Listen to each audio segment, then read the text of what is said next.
Intergovernmental Meeting on HIV and AIDS, Mr. Eamon Murphy, Regional Director of UNAIDS Asia Pacific, Excellencies, distinguished guests.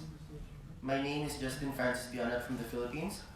As a young person from the Philippines who identifies as a member of the LGBTI community, I know all too well the struggles that this epidemic has brought to young people in the Philippines and elsewhere.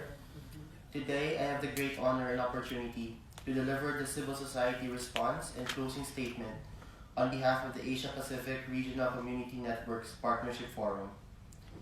I speak here today in appreciation of the member states who took time to attend this expert group meeting and show their commitment in sustaining the HIV response in their respective countries.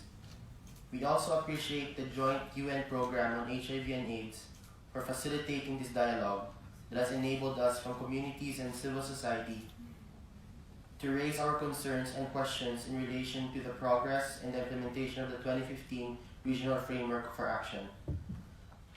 As was manifest in this gathering, AIDS is not over in the Asia Pacific region.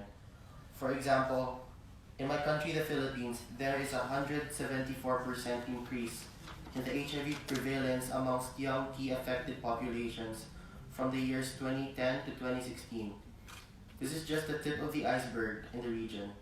The legal and policy barriers, the gaps in access to treatment, particularly among key populations, the intellectual property barriers, the lack of sustainability in HIV financing, and challenges in community participation will remain unchanged and unresolved without strong political will and bold actions. The continued criminalization, discrimination, and violence against key affected populations, such as men who have sex with men, transgender persons, persons who use drugs, sex workers, and people living with HIV, render the HIV response ineffective in many parts of the region. Social, cultural, and religious beliefs that perpetuate stigma and discrimination remain embedded in society. We must reform or enact and enforce laws to decriminalize and protect key populations from violence and discrimination, including for more vulnerable groups such as migrants, women, and young people. A human rights-based approach is at the core of the HIV response. The role of domestic public funding for the HIV and AIDS response is vital. We cannot achieve universal health coverage or scale up of HIV services or the goals of the HIV response without the increase in domestic public spending for health. This is the most important yardstick of sustainability. As countries continue to invest more for their HIV programs, as a result of donor co-financing requirements and donor withdrawal, it is important to ensure that communities and key populations are part of these discussions and plannings.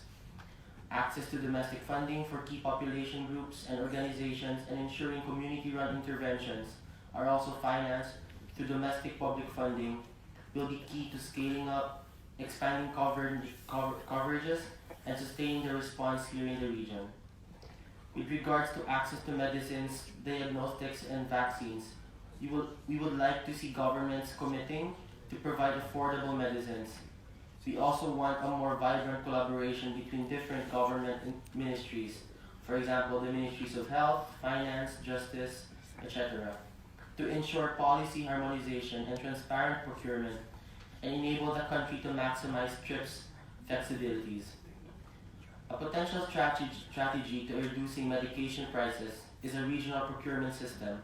For a collective bargaining power, we need to ensure community participation, particularly of people living with HIV, and determining country priorities with regards to treatment access, as well as in getting treatment on time for people who need it the most.